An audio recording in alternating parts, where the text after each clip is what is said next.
Salut mon ami, j'espère que tu vas bien. Écoute, j'avais envie de te parler d'un sujet qui me fait vibrer, qui me tient à cœur. À quel point, comment qu'on peut être pogné des fois dans nos émotions, comment qu'on a de la difficulté à s'exprimer. J'appelle ça s'exprimer. C'est en plein sujet que je veux te parler. La relation intime avec quelqu'un. Il n'y a pas longtemps, j'ai fait une petite formation de massage tantrique.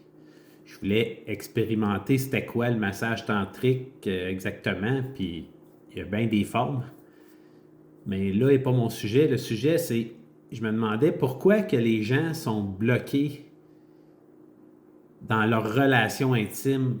Pourquoi qu'ils ont de la misère des fois à mettre leurs limites, à exprimer comment ce qu'ils se sentent dans le moment, pendant la relation intime avec quelqu'un, que ce soit une blonde, un partenaire de vie, un conjoint, un mari, une femme. Des fois, là, je m'aperçois que quand on aime quelqu'un, on dirait qu'on bloque des fois, puis on a peur de blesser, on a peur de dire nos émotions, nos sentiments, comment est-ce qu'on se sent. On a peur de blesser l'autre. Puis comment, à quel point ça peut rendre une relation compliquée quand on n'arrive pas à s'exprimer pleinement puis à dire le fond de notre ressenti, le fond de notre pensée. Ça empêche la relation de s'épanouir parce qu'on n'est pas complètement dans notre vulnérabilité, on n'est pas dans notre authenticité. Puis ça, c'est dans n'importe quel domaine de ta vie. Mais pourquoi que dans les relations,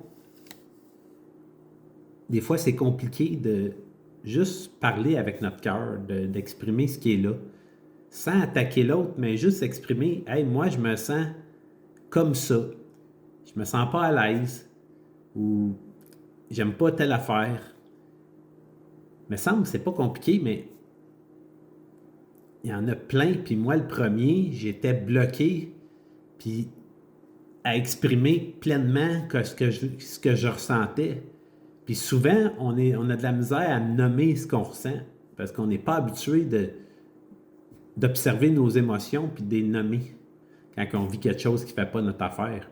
Puis des fois, on reste figé dans cette émotion-là, puis on ne sait pas trop comment gérer ça. Puis on se laisse aller dans la relation, puis on fait des choses qu'on n'aime pas, puis qu'on se sent comme obligé de faire pour faire plaisir à l'autre. Puis ça, là, il n'y a rien de plus toxique, je pense, pour une relation que de ne pas être complètement authentique avec soi-même. Puis ça donne qu'on n'est pas authentique avec l'autre en retour, parce que tu n'es pas authentique pleinement avec toi-même. Si tu n'es pas capable d'accueillir ce que tu vis, ce malaise-là, cette émotion-là qui est là, ben ça t'amène à être dans un inconfort, puis cet inconfort-là, ben l'autre, il va le ressentir. Fait que c'est bien mieux de nommer gentiment, de dire comment tu te files, comment tu sens, sans attaquer l'autre, mais de dire pleinement ce que tu as envie, ce que tu aimes, ce que tu n'aimes pas. Tout ça, j'ai réalisé ça en parlant avec une amie. Puis c'est le fun parce qu'on s'entraide, hein? C'est toujours donnant-donnant. T'as beau aider quelqu'un, mais tu retires tout le temps quelque chose en retour à toi. Puis c'est ça que ça m'a fait découvrir à quel point que l'être humain, on cherche une connexion, on cherche une relation avec qui partager vraiment cet amour-là, un amour divin, une fusion, une connexion, une attirance, développer des sentiments, de l'amour. Puis cet amour-là, là, on la développe avec le temps. On ne tombe pas en amour. Oui, on va tomber en amour, on va avoir une attirance vers la personne pour quelque chose qu'elle nous apporte ou quelque chose qu'on voit en elle puis qu'on pense qu'on n'a pas en nous. Fait que ça, c'est une attirance, c'est un désir de connaître l'autre, puis c'est un désir d'aller à sa rencontre.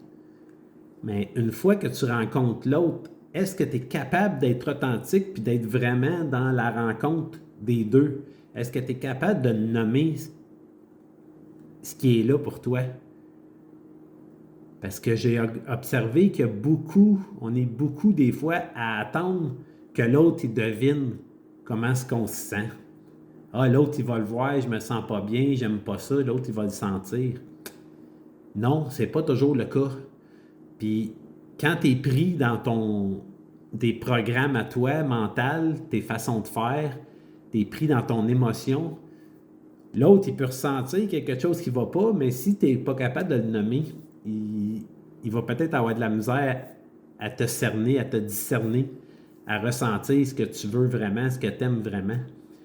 Parce qu'on ne sait pas vraiment ce qu'on veut, ce qu'on aime, bien souvent. C'est pas toujours clair dans nous autres. Fait que c'est là l'importance de rentrer en communication puis en communion avec l'autre, pleinement dans ta vulnérabilité, dans l'ouverture, d'être capable de pleurer quand tu as besoin, puis d'être capable d'accueillir l'autre quand il dit quelque chose, puis de ne pas le prendre personnel, de voir que l'autre vit quelque chose. Puis ça, moi, c'est la chose que je trouvais le plus dur en relation. C'est comme, des fois, là, de bloquer, puis de ne pas être capable de dire ce que j'ai à dire, puis de sentir qu'il y a quelque chose qui ne va pas, puis que l'autre, il n'est même pas capable de te le nommer, puis il ne veut pas, parce que des fois, il est pris dans sa peur, dans sa blessure, puis il ne veut pas le dire. Il n'y a rien de plus plate que ça, de ne pas être capable de s'ouvrir avec quelqu'un, puis de partager en toute authenticité, dans ta vulnérabilité, puis de parler vraiment des vraies affaires, de ce qui est là. On est porté souvent, l'être humain, à rester en superficiel, en superficie, puis on ne veut pas rentrer en dedans. Mais c'est quand tu rentres en dedans que tu connectes, puis tu développes des relations tellement plus profondes, puis des connexions de cœur, puis une attirance, puis une chimie qui se développe, puis vraiment, c'est une relation épanouissante. Mais tant que tu restes dans une relation superficielle, parce que tu as peur de nommer, puis de dire ta vérité, puis de dire tes points faibles à l'autre, parce que hey, tu as peur peut-être que l'autre il va abuser de toi s'il sait tout de ta vie, puis tu as peur que l'autre te juge parce que tu as fait des affaires moins bonnes dans le passé. Mais tout ça, là, ça fait juste mettre de la désharmonie dans ta relation parce que tu n'es pas authentique au départ. Puis si tu n'as pas été tout à fait authentique au départ, ben il n'est jamais trop tard pour t'ouvrir puis de prendre l'autre.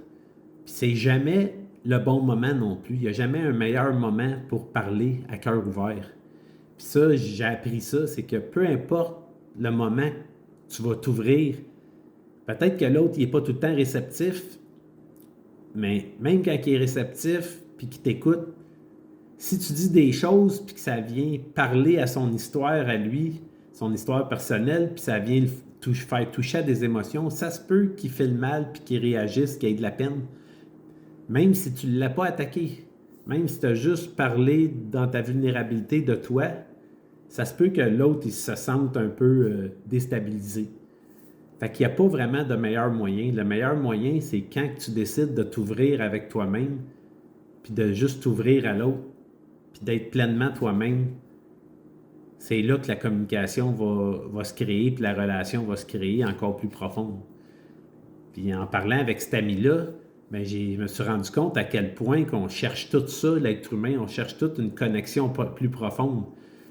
Tu sais, que tu appelles ça le tantra, que tu appelles ça une relation divine, une relation de flamme jumelle ou d'âme sœur. Pour moi, là, on est tous des âmes sœurs, que ce soit un homme ou une femme qui est en avant de moi.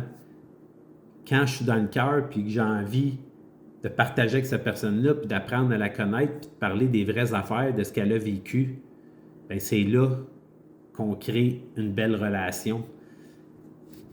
Puis on n'a pas besoin de mettre des étiquettes puis de dire c'est une flamme jumelle, un âme sœur ou c'est une connexion d'âme à âme. On est toutes des âmes, puis on est toutes ici pour connecter ensemble. Mais pourquoi qu'on n'arrive pas à connecter ensemble puis qu'on se met des limites? Bien, c'est parce que l'autre nous reflète des fois une partie de nous autres. C'est un miroir de nous qui nous reflète des blessures qu'on a puis qu'on voit en lui, puis ça fait que ça nous bloque. On a de la misère à s'extérioriser, on a de la misère à dire comment on se sent, puis qu'est-ce qu'on aimerait, puis qu'est-ce qu'on n'aime pas. Puis ça fait qu'on bloque. Pourquoi? Parce qu'on a comme une image en avant de nous, un miroir, qui nous reflète. Puis là, bien, inconsciemment, tu le vois pas, parce que c'est inconscient. Tu vois une image en avant de toi que tu n'aimes pas, mais moi, je t'invite à aller voir en dedans de toi qu'est-ce qui est là, qu'est-ce que ça te reflète, puis qu'est-ce que ça te fait vivre, cette personne-là. Parce que probablement dans ta vie, tu es comme ça à quelque part dans ta vie, dans une situation ou un événement quelconque ou dans une façon de faire que tu agis comme ça, puis que tu ressembles à ça. Fait que le fait que tu bloques avec cette personne-là, c'est peut-être parce que c'est le reflet de toi que tu vois.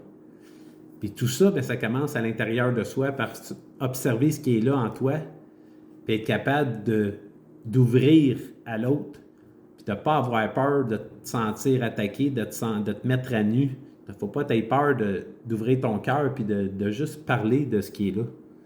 Puis moi, je t'encourage à faire ça, parce que depuis que je fais ça, moi, ça m'aide à être dans ma vérité, ça m'aide à vraiment assumer qui je suis dans ma vulnérabilité. Puis dans cette vulnérabilité-là, ben c'est là que tu vas puiser ta force intérieure parce que tu es complètement toi-même. Même si tu te sens à nu des fois en exprimant ce que tu vis, ben tu es pleinement toi-même. Tu ne joues pas un rôle. Fait que tu ne peux pas faire semblant. C'est que tu vas être authentique, puis le message qui va sortir, il va être vrai. Fait que c'est juste ça que j'avais envie de te partager. Ose être toi-même, puis ose parler avec ton cœur, puis de dire comment tu te sens, puis ce qui est là. Puis si la personne n'est pas prête à t'accueillir, puis elle n'est pas capable d'être là, ben peut-être que c'est pas la bonne personne pour toi. Puis peut-être que oui, que c'est une bonne personne pour toi, parce qu'elle est là, elle va te faire grandir.